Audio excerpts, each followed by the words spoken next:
The first cut landed in public. The teller waved a stranger past my number while my son-in-law's polished voice floated over my shoulder. He said I didn't understand interest, his cufflinks catching the cold bank light as the manager watched from his glass box with that thin, easy smile, and the guard's fingers drummed near my blue folder, which smelled faintly of paper and lemon cleaner, as my hands trembled, but my mind stayed clear, counting the scuffs on the tile, the purple ribbon poster on the wall, the stroller wheel squeaking, the neat stack of pens waiting like a verdict, while their shoes were shiny and sure and mine were careful, worn, and steady. I pressed the crease of the folded 50 and felt the ridge of the 1099, raised my eyes to the counter where the signature pad waited like a trap, and before anyone decided for me, I promised myself I would make them read their own rule out loud, right here where they tried to hurry me, and the room would have to choose between convenience and the truth I carried.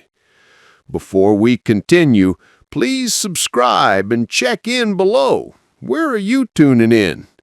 If this hits home, share it so fewer elders carry this weight.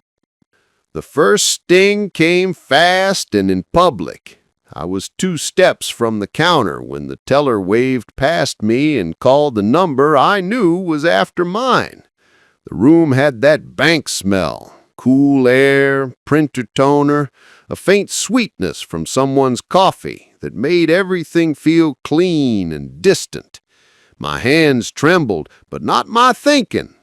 I pressed my blue folder against my chest and felt the edge of the 1099 inside, the crease of a $50 bill folded like a small spine, my notes tucked behind it. The manager stood near the glassed-in office with his arms crossed, watching the monitors the way a person watches clouds, waiting for them to move on their own. A low hum from the HVAC drifted through the lobby, a steady breath above the clicks of heels and the thud of rubber soles. The screen over the waiting area blinked, numbers shuffling. Mine didn't come. Instead, another chime, another stranger stepping past, a whisper of paper sliding across laminate. The guard near the door adjusted his belt and glanced at me. When I took a step forward, he took one too. I told myself not to rush, not to raise my voice.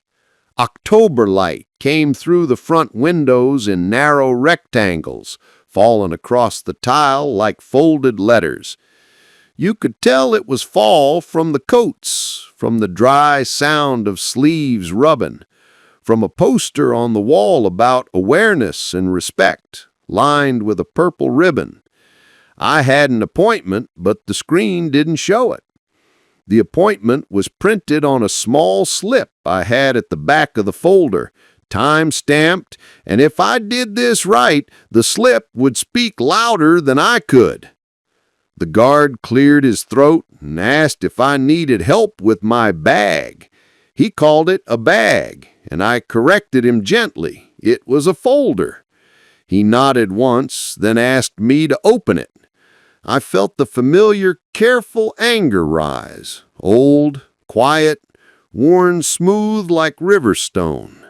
I set the folder on a small side table and opened it halfway, just enough to show the top sheet. He scanned the spine of paper as if paper could hide weapons. I gave him the same still look my late wife used to give clipboards, the kind that waited out unnecessary steps. He found nothing and stepped back. The teller's voice cut through again, bright and neutral, calling another number, not mine. My grandson stood near the chairs, tall and wiry, a hooded sweatshirt under his jacket. Caleb had that fixed, thoughtful way of watching a situation that told me he was learning something from it. He held his phone at waist level, not recording, just checking the time. Then he typed with one thumb. He met my eyes. I touched the folder once to show I still had it all. The 1099, the paper statements, the folded 50 with my reminders in small block letters. Our plan was simple. No heat, only steps. Names, times, policies. That was when my son-in-law came in, fast talking, coat open, voice angled to sound helpful. He put a hand on my shoulder and told the teller at the far end that we were together. He said I didn't really understand interest rates and that he would help me get set up. The manager looked down at the floor and then at the ceiling, choosing not to hear. I felt the words hit me behind the sternum, not because they were loud, but because they were meant to be taken as good sense. I stepped away from the hand. The folder stayed high and steady. The fluorescent lights buzzed the way insects do when they get too close to summer screens. A printer coughed to life. Somewhere behind the wall a door shut without hurry. The screen over the lobby blinked again and rolled forward 3 numbers at once, skipping mine. People shuffled. One woman with a stroller read the board and frowned, then sat again, her foot tapping a regular, irritated beat that synced with the HVAC drone. Caleb noted the time. I could see the reflection of his phone on the glass, the digits ticking over. I focused on the wheat in my hand. The 1099 meant I wasn't invisible. The statements meant I had a life that could be lined up in columns. The folded 50 was not for spending. It was a tab that pulled the page of my memory to the right place. On one side of that bill I'd written 3 items: informed consent, read policy at counter, log names and times. The handwriting was small because I didn't want anyone to see it and mistake it for a threat. It was just my plan to stay who I was. A teller in a gray vest asked the line if anyone was just making a deposit. 3 hands rose and they were taken ahead to the express window. The guard watched me again with polite suspicion. The manager stepped closer to the counter and spoke to a young employee whose badge faced away from me. She nodded and tapped her keyboard. I lifted my ticket and double-checked the number matched what I'd been given at the door. It did.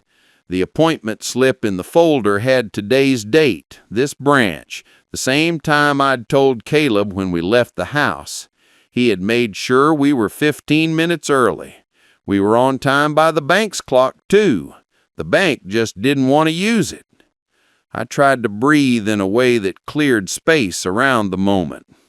The lobby smelled like winter coats warmed by indoor air, like ink that had just dried, like someone's peppermint gum. The sound of cash counting came from a side desk, a fast slap of paper and plastic edges. My grandson shifted his weight and moved slightly closer. He said my name in a low voice, just the one word, like a steady hand on my back. I nodded.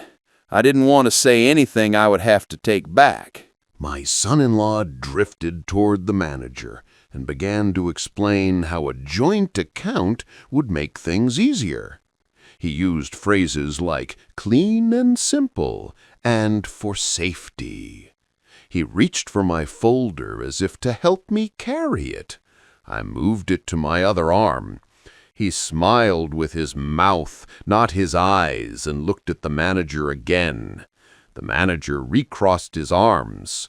A tray of pens on the counter rattled as someone set it down, light plastic clicking like a little rain.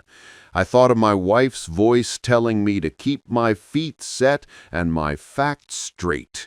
I thought of the way she folded napkins at the kitchen table, neat, repeatable, like steps in a recipe. The screen blinked again. A chime that was almost cheerful slipped across the room. The number that appeared wasn't mine. 2 more chimes followed, both out of sequence. People began to line up without numbers, because when order breaks, people try to make their own. I watched the line and saw where it bent around the truth. I shifted my weight and moved to the end of the counter, where there was a space just big enough for a pair of hands and a folder to rest. I set the folder there and opened it by an inch, enough to breathe. The guard came back and asked if I was being helped. He asked it in a way that meant he expected the answer to be yes, or that he didn't much care if the answer was no. I told him I was waiting on my appointment. He looked at the screen that didn't have my name. He looked over it like a horizon. He told me to be patient. The purple ribbon on the wall seemed to look back. I touched the edge of the 1099 to make sure it hadn't curled. I checked the appointment slip. I pressed the 50 in its fold and felt the pencil marks through the paper. Caleb lifted his chin toward the far counter as if to say, "There." I followed his eyes and saw the manager speaking to a woman in a blazer I hadn't noticed before. She had a different badge, a different posture. She didn't cross her arms. She was reading something on a screen with care. When the manager finished, she looked up and scanned the lobby like someone checking a map for an exact turn. I stood when she started walking. My body knew to straighten when someone finally looked with purpose. She walked past 3 people who were closer, 2 who were louder, and stopped near me. She asked for my name. I gave it. She asked for my ticket. I handed it over. She read the appointment slip I slid from the folder, and she read it to the end, past the time and the branch, to the note at the bottom that said, "Read policy at counter." She didn't smile. She didn't frown. She lifted her eyes to the manager, and he lifted his chin like a person about to answer a question they'd been avoiding. My son-in-law tried to place himself between us with easy words. He said he was here to help, that I got nervous with numbers, that we were making a joint decision to keep things simple. I felt the air change with each convenience he offered. I could taste disinfectant and the rust of an old coin in the back of my mouth. I reached into the folder and moved the 1099 to the top without haste. I placed the statements beneath it, columned like days on a calendar. I kept the 50 tucked, a small hinge, a reminder that my plan had steps and weight. Caleb stood a half step behind my left shoulder, exactly where my wife would have stood a lifetime ago, but he held a phone instead of a recipe card. The woman in the blazer asked if I needed accommodation. I said what I needed was procedure. The word felt like a bridge when it left my mouth. The manager's eyes shifted to the papers, not to me. The woman glanced at the guard, then back to the manager, and said something low I couldn't catch, but I saw the effect. His shoulders loosened, his mouth closed, his hands lowered to the counter. The lobby gathered itself all at once, the way a room does right before a change. Someone coughed. Someone laughed softly at a private screen. The chime sounded again. Not bright this time, but flat, like a bell rung with a glove. The monitor above the chairs flickered and reset, numbers returning in a new order, columns sliding into place. My ticket number rose from the bottom like a small fish surfacing in a deep lake and locked into the top line. The light over the second window blinked, and my number, at last, was called. The light over the second window blinked, and my number, at last, was called.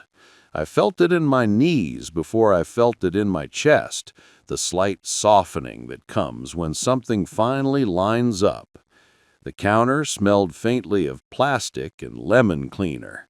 The teller had a neat stack of laminated instructions beside a small tray of pens that clattered when she moved them. I placed my blue folder on the edge of the surface and kept one hand on it as if it could drift.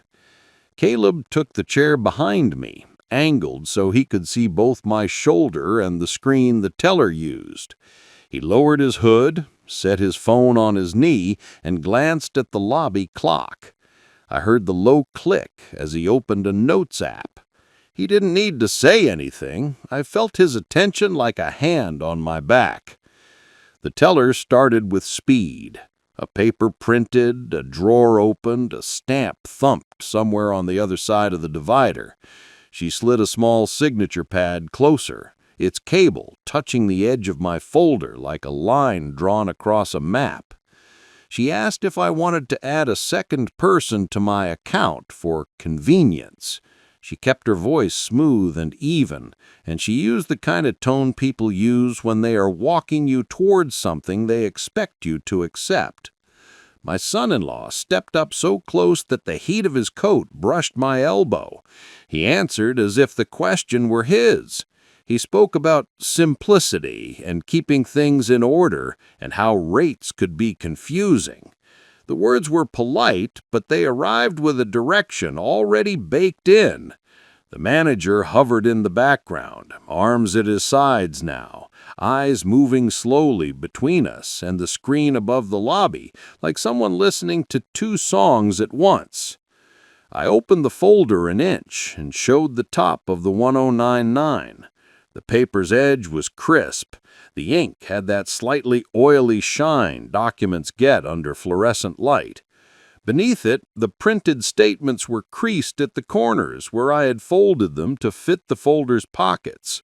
The $50 bill sat folded twice, a square with weight, the graphite of my notes barely visible at the edges. The teller tapped keys and shifted to a script. She began describing a set of standard forms that would pre-populate to speed things up. The word pre-populate sat wrong in my ear, like a shoe put on the wrong foot. Caleb's thumb moved once on his phone. He knew the word was a point to remember. I asked for my appointment record. The teller looked at her screen and said there had been an issue earlier with the system and that nothing had been lost, only delayed. She had a way of talking about the delay like weather. Not anyone's fault, nothing to do but go around it. The guard leaned against a column and crossed one ankle over the other.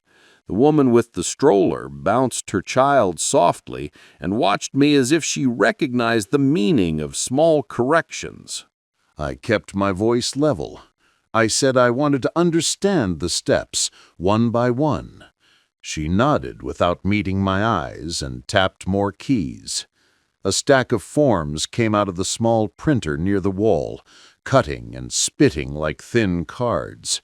She clipped them, set them down, and let the top page slide a fraction of an inch toward me. My son-in-law rested his hand on the counter as if to steady me, but the steadying felt like a fence, not a railing. He kept talking. He used the word streamline. The manager looked at the tray of pens and rearranged them without needing to. The purple ribbon posters stared from the wall like a quiet witness. I breathed through my nose and let the smell of toner anchor me. The folder pressed a faint line into my palm. I reminded myself, steps, not heat. I lifted the appointment slip from the folder and placed it beside the forms. The teller glanced at it and said, yes, that was today. Yes, that was this time. Yes, that was this branch. Her eyes slid to the signature pad again, like a magnet. Caleb spoke very softly, just enough for me to hear. He said the time on the lobby clock and then the time on his phone. He said both. 2 measures. I held on to that. The manager finally approached. He asked if everything was all right. The teller gave him a smile that didn't reach her cheeks and said we were almost finished. We had not begun. He asked me if I had any questions about the forms. He asked it like a person tossing a ball they didn't expect me to catch. I pressed the 50 with my thumb. In small, square letters, the first line of my notes reminded me of what came first. My wife's voice slipped into the space behind my ear, not words, but the feeling of a kitchen lit by a single lamp, papers spread on a table, her hand smoothing a corner and saying, "We will do this the right way, because that is who we are." I straightened the 1099 on top and let it speak before I did. The teller paused at the sight of the form. The manager's eyes tracked to the embossed numbers at the bottom. My son-in-law shifted, hands in pockets now, as if he had remembered something he needed to carry that wasn't a conversation.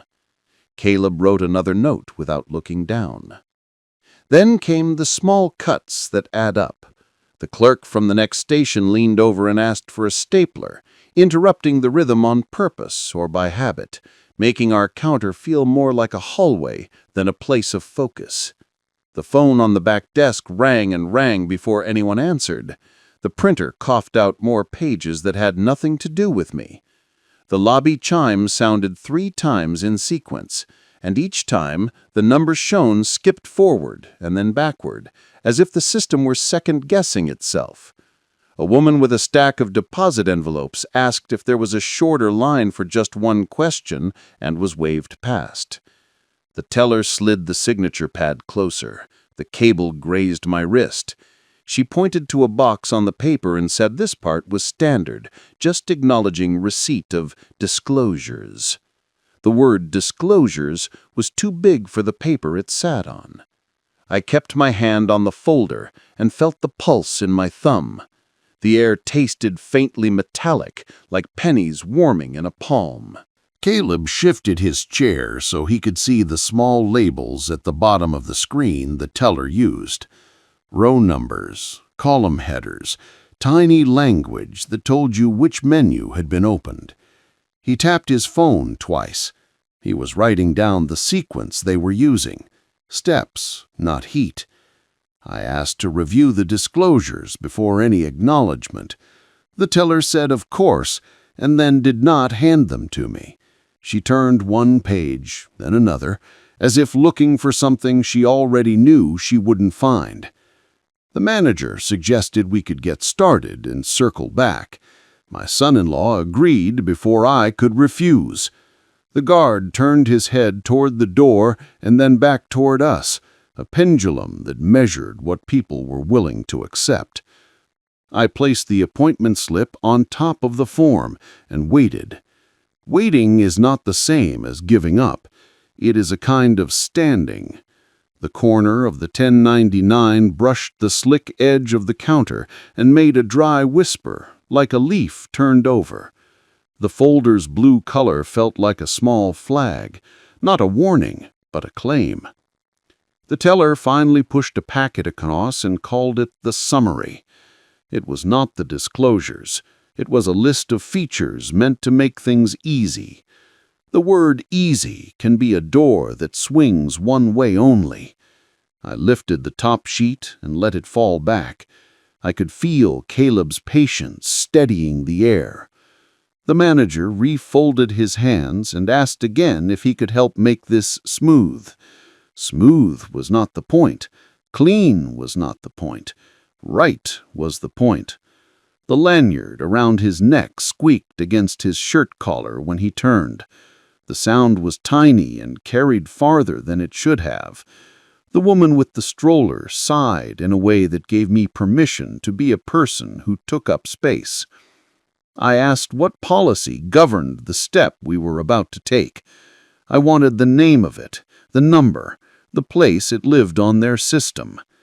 The teller's mouth thinned by a quarter-inch. The manager said there was a standard process and that staff were trained. I told him I didn't doubt it. I told him I had an appointment today for a specific purpose. My voice stayed even. The smell of lemon cleaner rose and fell with my breath. Caleb angled his phone, checking a page he had bookmarked earlier. He didn't say the name of it. He didn't need to. He was ready to hold up whatever light I asked for. Then another small humiliation, soft but sharp. The teller leaned forward and spoke to my son-in-law instead of to me, explaining a convenience option that would give him access to help manage things. The words slid past me as if I were a chair. I did not move. I let the moment show itself. The manager watched the teller, not me. The guard looked at a scuffed mark on the tile. I set the 1099 down and let my finger rest on the appointment slip as if it were an anchor. I could hear faint music from someone's pocket speaker, a string of notes cut off when the person remembered where they were. Fluorescent hum filled the gap. The printer breathed out a warm sheet of paper and set it on the tray like a tired hand setting down a plate. Caleb's voice arrived like a level being set on a board. He said the time again, and he said the time when we arrived. He said them both. He tapped the phone screen and slid it closer to his knee. He was the quiet center I needed. My son-in-law sighed and said we were making this harder than it needed to be. The teller picked up a pen and clicked it twice. The manager looked past us toward his office as if an answer might be waiting there, folded on a chair. I tightened my grip on the folder and felt the crease of the 50 through the cardboard. The graphite pressed into my palm like a map pressed into memory. I lifted my eyes to the teller, and then to the manager, and then to the thin space between them where the counter cut the air into before and after. I asked for the bank's consent protocol by name. The manager blinked. The teller's hand paused above the pad, and Caleb's thumb hovered over his phone, ready to mark what came next. I had asked for the consent protocol by name, and the words settled on the counter like a weight with corners. The teller's hand hovered above the pad, the manager blinked, and for a second the lobby held its breath. The HVAC sighed through the ceiling vents. The printer on the back credenza warmed up with a polite whir as if it were agreeing to something no one had promised. I could smell the lemon cleaner again, sharper now that my chest had tightened. The teller looked at the manager, and the manager looked past me toward the door, as if the answer might walk in from outside. He shifted his stance and let his fingers rest against the laminated instruction card, tapping once, then twice, creating a little metronome to a song I did not want to learn. My son-in-law leaned in and repeated his lines about convenience and safety and keeping everything simple. He directed them not at me, but to the space over my shoulder where decisions go to become fog. Caleb steadied the moment with small actions. He slid his phone slightly forward so the dim light from the screen traced a thin bar on the counter edge.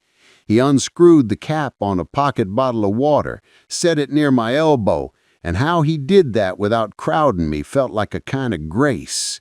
He glanced at the lobby clock and then at the phone and recorded both times. His presence was the low drum that holds a marching band together when the horns get ahead of themselves. I repeated the request by doing nothing. I let the word protocol rest in the space. I set the 1099 visible enough to stop the script from drifting and placed the appointment slip like a paperweight on the teller's stack. The blue folder made a faint rasp against the laminate, a sound like sandpaper used with care, a promise that what was rough could be made true, but only by moving in the right direction. The teller's eyes flicked to the manager again. The manager cleared his throat, which sounded like someone smoothing a tie that didn't need smoothing. The next waves came soft and fast. A clerk from 2 stations down asked if I could step aside 1 minute to let a quick deposit through. The guard drifted closer and suggested I might be more comfortable in a seat while they located the correct file in the system. My son-in-law mentioned a different branch that would move faster. The screen over the chairs blinked through a set of updates that had nothing to do with me, bright numbers to cover a quiet stall. Each suggestion was small on its own. Together they were a tide that nudges your knees and asks you to believe the shore has moved. I kept my stance.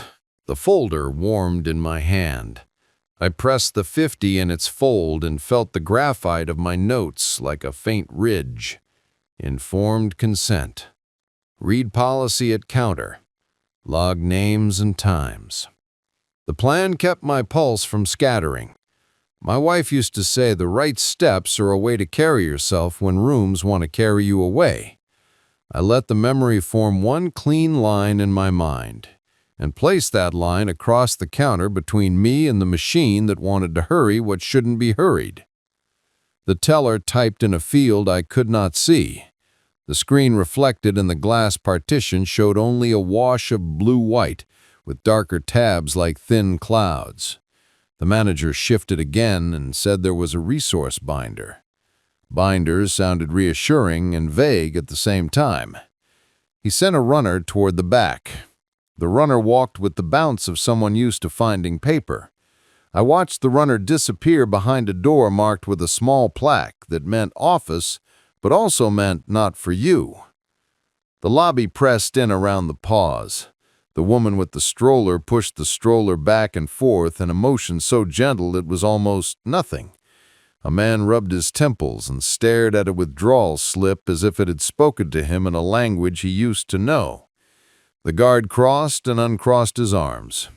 I studied small truths, a smudge on the counter from where someone's finger had trailed, a corner of tape lifting from the laminated card, a hairline crack in the plastic of the signature pad's base. The world tells on itself in details if you give it room. Caleb breathed slow. He had the stillness of a tree in light wind, not limp, not rigid, tuned to the movement. He expanded and softened my focus without saying a word. When I glanced at him, he lifted 2 fingers a quarter inch, the sign we had made at home for hold the line. I felt relief rise in me like quiet heat. The runner came back empty-handed and whispered to the teller, who whispered to the manager, who let his gaze slide down and then up, never landing. They told me the document might be accessible digitally, but that system visibility could be limited at the counter. Limited at the counter was the kind of phrase that shrinks a public space into a private hallway. I asked no questions yet. I simply watched how the story tried to arrange itself without me. The teller printed a 1-page summary sheet and called it informational. I let it sit where it landed. It was not policy. It was a brochure with friendly verbs. The manager suggested we could begin the setup and confirm the steps as we went. Confirm as we went meant the steps could change depending on who was driving. My son-in-law nodded in a way that invited people to copy him. I felt the weight of the month in the room. October has a way of being both clear and heavy. On the wall, the purple ribbon poster mentioned safety in small print, the kind you have to lean toward to read. I thought about safety as a set of behaviors, not a mood. I thought about how many times people are asked to trade speed for protection, how often the trade favors the hand holding the pen. I was aware of my age the way you were aware of a scar. It didn't hurt, but it carried weather. Caleb shifted his chair half an inch so he could see the corner of the teller's screen. He tracked the path of the cursor with his eyes and wrote another note. I knew he was making a little map, menu, submenu, field, so that later we would know the path we were told existed and the path we actually used. It mattered to him in a way that felt like respect for me. His focus steadied mine better than any chair could. The manager suggested we step into the office. He lifted a hand toward the glass enclosure behind him and pivoted his shoulders in that direction. The gesture was soft, but it moved the borders of the room. Offices change what people feel allowed to ask for. Counters feel like a promise. What happens here is the bank. Behind glass feels like a favor. The counter's edge under my palms reminded me where the promise lives. I asked for the policy to be read at the counter because that is where I was asked to agree. The teller said the policy was long. Long wasn't a reason to move it. The manager said the policy was written in technical language. Technical wasn't a reason to hide it. My son-in-law said he could explain. Explaining was not a substitute for showing. The HVAC hummed steadily, the grill rattling a bit like a voice too tired to carry tone. I found the center of my breath and let it widen. That was when the small humiliations tried new doors. The teller addressed the convenience options to my son-in-law again, eyes sliding over me like I was a spare coat on the chair. A clerk from the next station left a stack of envelopes on our counter with an absent apology that sounded like a shrug. The guard, returning from the door, described an issue outside that had nothing to do with me, and then waited for me to agree that it might be best to move along. Each item arrived dressed as help and tried to carry me somewhere else. I studied my hands. They were steady enough. The tremor was there, but it was an old friend now, a metronome that reminded me to slow the measure, not rush the song. I'd pressed the 1099 edge until it bit the pad of my fingertip and left a shallow red line that faded while I watched. The paper was real. The ink was real. My history had columns and sums, and it asked for nothing but respect. Caleb leaned in a fraction, not to shield me, but to meet me. He set his pencil, a short one with a flat side where it had been sharpened down, on the counter between us and angled it toward the laminated card, an arrow pointing at the word consent, printed there in standard font. He had seen it before I had. It was part of a generic list, an afterthought to the glossy language around it. But the word existed, and because it existed, the path to it existed too. The manager paged someone on a handheld device that chirped once, brief and apologetic. He asked the teller for a case number, and she said something about not generating one until an action had begun. Not generating a case number was a way to keep a moment uncounted. I felt the old ache of being asked to stand in a place that has no address. I refused politely by remaining exactly where I was. The runner appeared again, this time carrying a thick binder with a plastic cover that had the remnant of a sticker peeled off. The plastic was cloudy, the way plastic gets after years of hands. The binder touched the counter and made a flat thud that traveled down my palms. The teller reached for it first, then paused. The manager took it and held it a second longer than necessary, as if the weight surprised him.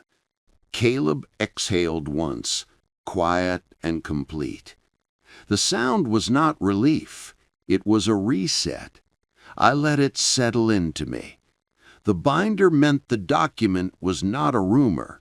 It lives somewhere in paper and tabs and 3 metal rings. The counter meant the place to meet it was here. The manager turned the binder to face us and opened to a divider labeled with a number that didn't tell me anything yet. The page beneath was a summary of definitions, the kind of page that teaches you where the words will try to trick you. He flipped forward faster than I could read, like someone fast-forwarding a tape they didn't want to hear. The pages whispered under his fingers, thin and exact, each one a promise and a test. I set my thumb on the folded 50 and felt the graphite letters through cotton and skin, 3 lines that held the day to its rails, while the manager lifted the next page and hesitated. If you're still with me, tap like, drop your opinion in the comments, and share. Your voice pulls more chairs to this table.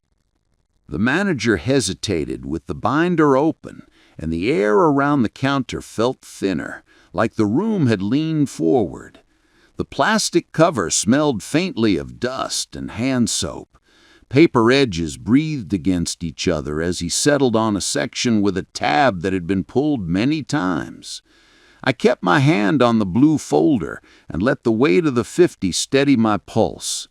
Caleb angled his chair so he could see both the binder and the teller's screen without stretching. The guard shifted to the side of the column and finally stopped moving. The lobby hum lowered a notch, as if the building itself were listening. He set the binder between us. The page showed headings and subheadings, clean lines, language that had been combed.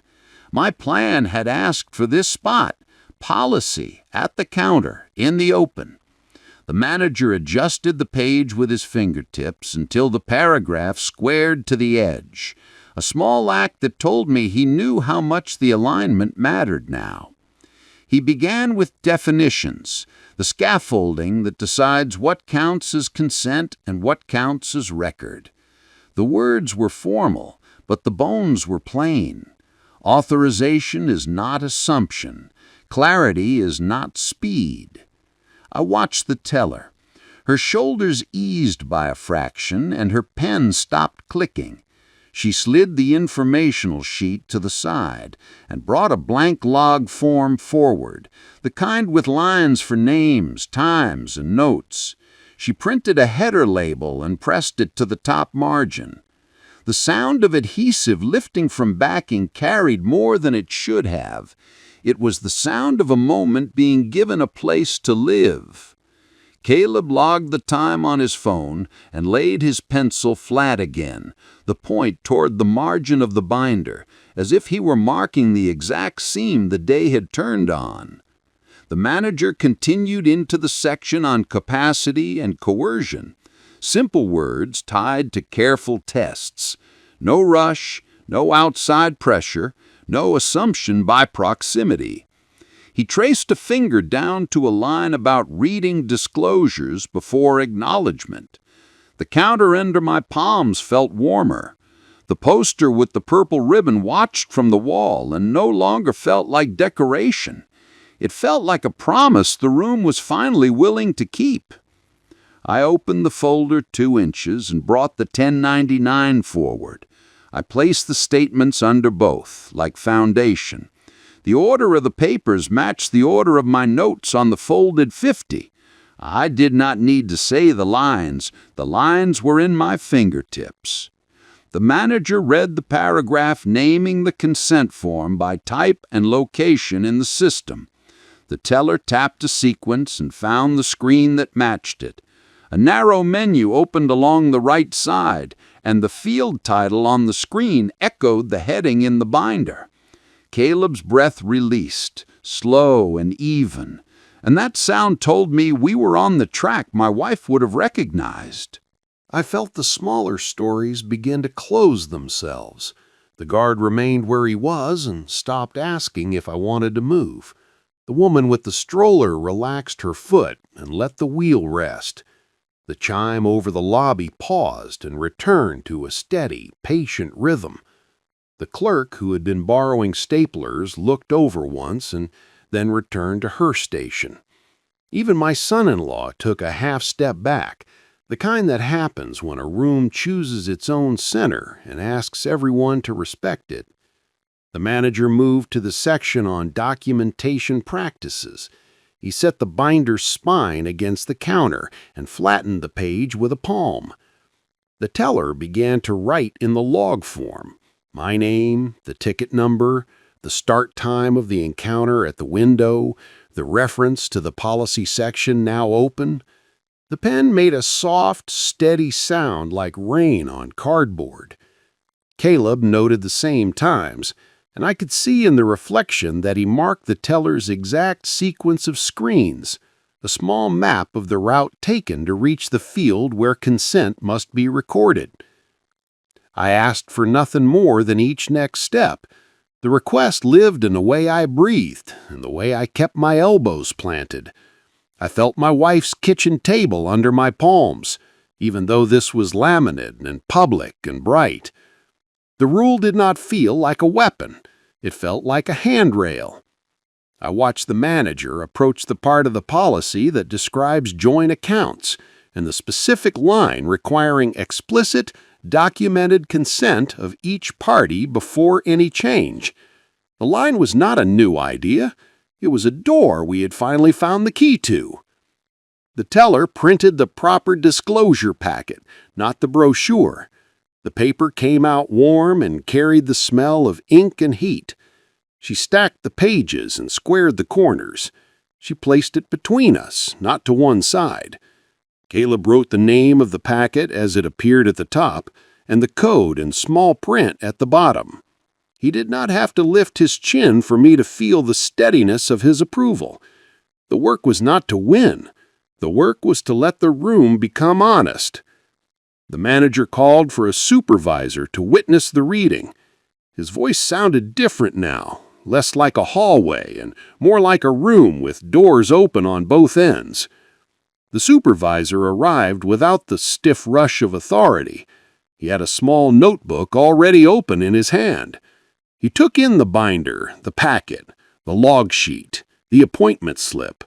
He looked at my blue folder, not with suspicion, but with the familiarity of someone who has also lived by paperwork.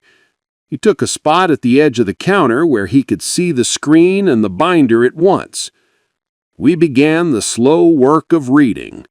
The teller guided with a pen cap, and the manager laid a paperweight on the top corners to keep the pages from sliding. The sentences were careful. They spoke of purpose and understanding and the right to pause. They required a quiet pace. I followed each line until my eyes watered a little, then blinked and started the next line. The words shaped a room inside the room, one where nothing moved until comprehension had finished its work. Around us, the small frictions settled. The lobby's rhythm found its regular measure again. The chime sounded and waited. Someone laughed softly 3 chairs away and then lowered their voice. The guard turned his attention to the door entirely and did not look back at the counter. Even the scent in the air changed. Less metallic, more like paper warmed by light. Caleb reached into his jacket and pulled out a small pack of tissues and set one by my hand without pushing it toward me. I took it and blotted my eyes and kept reading. The packet explained the difference between access and ownership, the sequence for adding any person to any account, the ways a person can withdraw consent, and the requirement that such decisions be free of outside pressure. It spoke in formal tones, but did not hide behind them. Each paragraph was a nail driven straight. My son-in-law stood still for the first time that morning. He put his hands in his pockets and looked at the binder and the packet, and then at the floor. He did not move to answer for me again. The line at the express window flowed and thinned. The screen above the chairs advanced numbers in a simple, honest sequence. The poster with the purple ribbon did not feel like a dare anymore. It felt like a mirror that the room had finally recognized. The teller turned the final page of the section we were reading and placed a small tab on it so we could return to it easily. The manager checked the log form and added his initials in a square box by his printed name.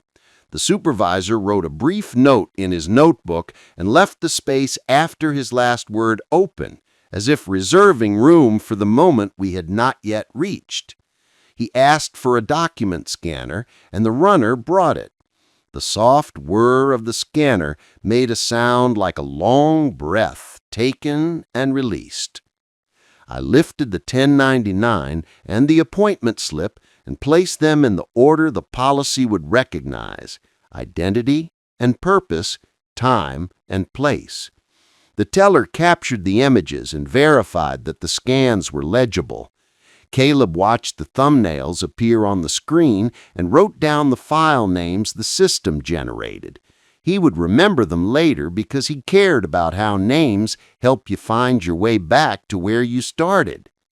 The manager turned one more tab in the binder to the section on service issues and remediation steps. He let his palm rest on the page that describes internal training and procedural review when a process has drifted out of line. He did not say anything about it. He did not need to. The existence of the page was a kind of acknowledgement that mattered more than a sentence spoken out of order. I let my shoulders lower a little and felt the space between my ribs open. Secondary threads drew themselves closed without ceremony. The guard returned a lost umbrella to the woman with the stroller, and she smiled in the tired way of people who have been seen at last.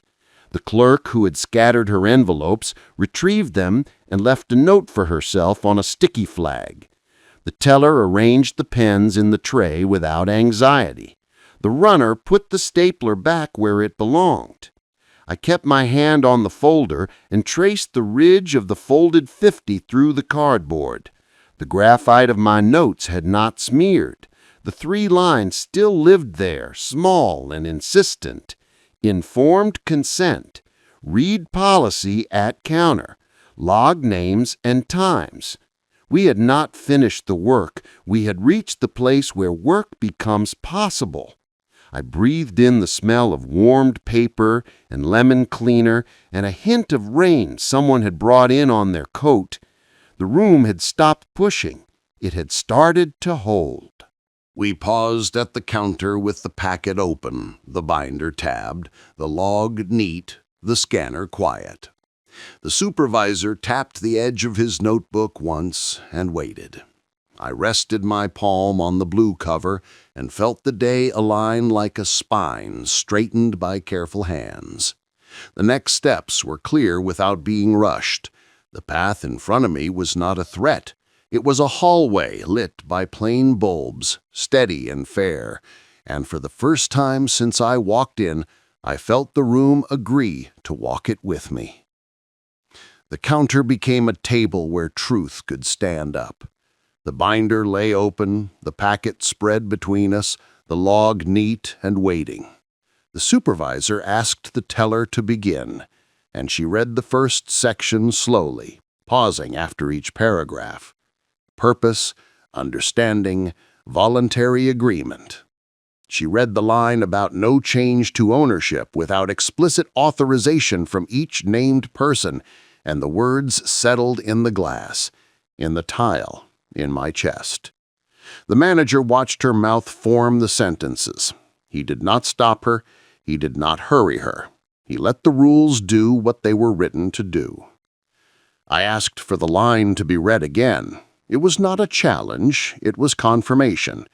The teller's voice was steady on the second pass, softer on the final clause that required comprehension before acknowledgement. The room became quiet enough to hear the faint clicking of a keyboard 3 stations away. I felt the heat from the document scanner feeding into the air like breath after a climb. The supervisor placed his notebook beside the packet and wrote a short heading. He asked the teller to switch the screen to the field that records consent. She did, and the cursor blinked in an empty box that meant nothing had yet been entered on my behalf. He asked for the case log number and created it with a faint, firm keystroke. The number appeared on the top of the screen and then on the printed log sheet in careful handwriting.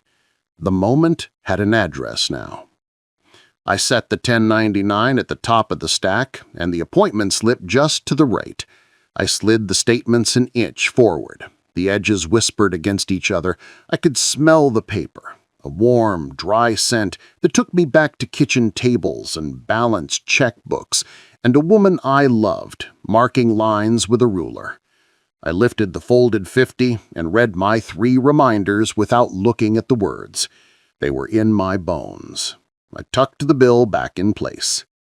The manager took a breath that was almost an apology and asked the teller to read the section on capacity and undue influence. The phrases were plain. No pressure from relatives, no implied agreement by proximity, no assumption based on who speaks most loudly at the counter. He kept his eyes on the text while she read, and when she reached the end, he nodded. He signed his name in the margin of the log sheet, then underlined the time we started the reading and the time we finished it. My son-in-law stood just behind my shoulder. He had removed his hands from his pockets. He looked at the binder and the packet, and then at the floor. He said he had only wanted to help, and the words sounded smaller when they were not directing the room. The supervisor did not look at him or at me when he spoke. He used the same cadence he used for policy and told the teller that all options involving additional account access would be discussed with me alone, in plain terms, and only after acknowledgement of understanding. He said this at the counter, in the open, where sound belongs when decisions are asked of a person. The teller printed the actual consent form, not the summary sheet. She aligned it with a paperweight and a metal ruler so the line for signature sat exactly at the edge of the counter. The manager asked her to confirm that no fields were auto-filled beyond my name and the date. She checked each box and said yes. The supervisor pointed to the section labeled Discussion of Alternatives and requested it be completed in writing before any signature. He wrote the time in his notebook and the names of everyone within earshot. He wrote the phrase "read aloud" at counter. Caleb had moved closer, silent and sure, the quiet tide under the surface that keeps a small boat upright. He noted the case number, the time stamp for the reading, the exact menu path on the screen. He met my eyes for a single heartbeat, and I felt the room steady on that glance. He was not pushing me. He was holding the ground with me. The last piece was simple and heavy. I said I would not sign acknowledgement until the alternatives were explained on paper and until I had time to read them without interruption. The teller said that was acceptable and moved her hand away from the signature pad. The manager exhaled. The supervisor nodded once, a single, flat consent to the rule that had been there all along. The guard, halfway across the lobby, shifted his weight and looked toward the door. The chime over the chairs sounded even and calm. Then came the part where consequence arrived without spectacle. The supervisor asked the manager to initiate a service review for the missed appointment display, the sequence of out-of-order calls, and the unnecessary inspection of my folder. He read the incident titles like reading ingredients from a card. The manager said yes. He wrote a brief apology on the log sheet and asked to add a statement to the case file acknowledging the lapse at the counter and the corrective steps taken, reading policy at point of service, logging times and names, and ensuring decisions are discussed with the account holder directly.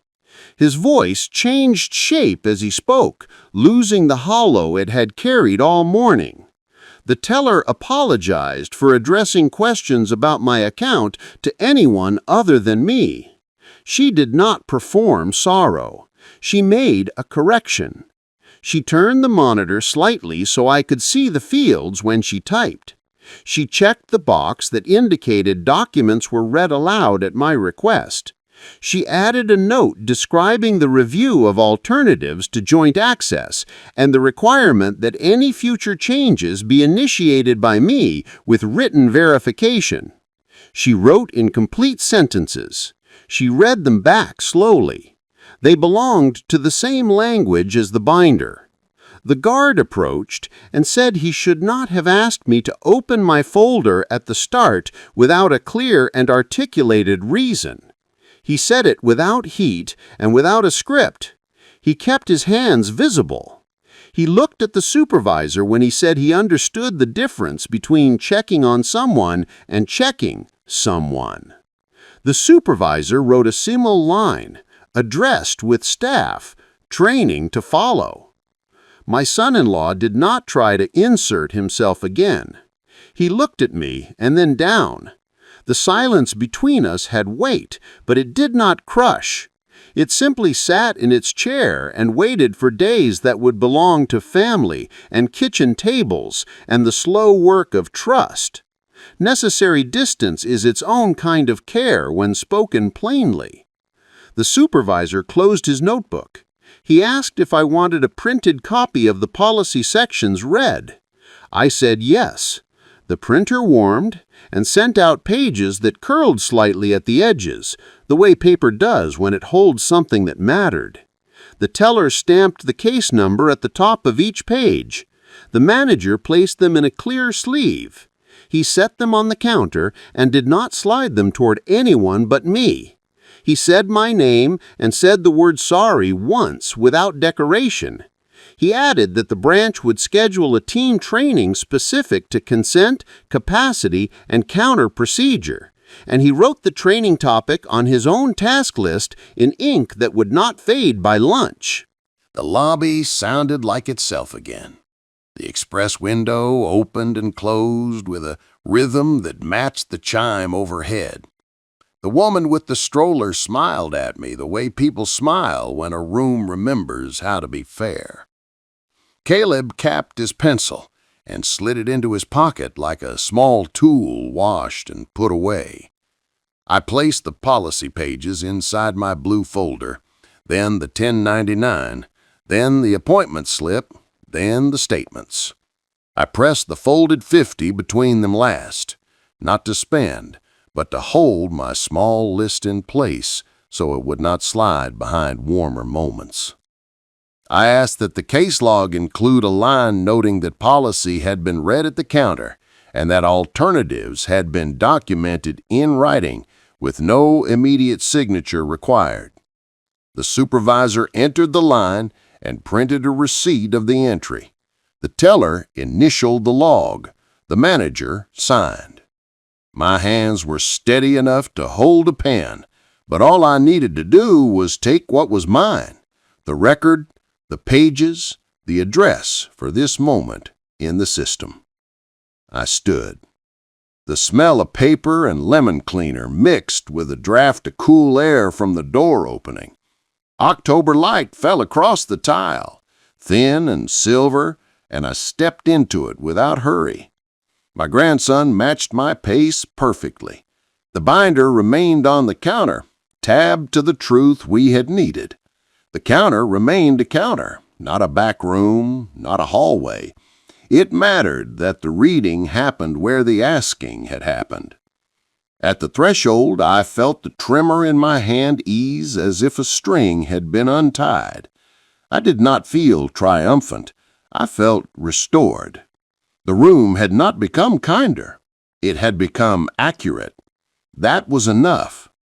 I carried the blue folder at my side and found the door with my shoulder the way you do when the rest of you is busy holding something that matters. I did not look back. I didn't need to. The record would stand where it was placed. The people inside had tasks attached to their names. The air outside tasted like cool metal and dry leaves. Caleb said nothing. He didn't need to. He knew the steps as well as I did now. My chest loosened at the thought that he would remember them for himself someday. I tightened my grip on the folder once, then eased it and walked into the afternoon. The rule is not a wall. It is a way through. If you valued this story, please like, subscribe, and tell me in the comments what you would do in my place. Until the next story. The lobby sounded like itself again. The express window opened and closed with a rhythm that matched the chime overhead. The woman with the stroller smiled at me the way people smile when a room remembers how to be fair. Caleb capped his pencil and slid it into his pocket like a small tool washed and put away. I placed the policy pages inside my blue folder, then the 1099, then the appointment slip, then the statements. I pressed the folded 50 between them last, not to spend, but to hold my small list in place so it would not slide behind warmer moments. I asked that the case log include a line noting that policy had been read at the counter and that alternatives had been documented in writing with no immediate signature required. The supervisor entered the line and printed a receipt of the entry. The teller initialed the log. The manager signed. My hands were steady enough to hold a pen, but all I needed to do was take what was mine, the record, the pages, the address for this moment in the system. I stood. The smell of paper and lemon cleaner mixed with a draft of cool air from the door opening.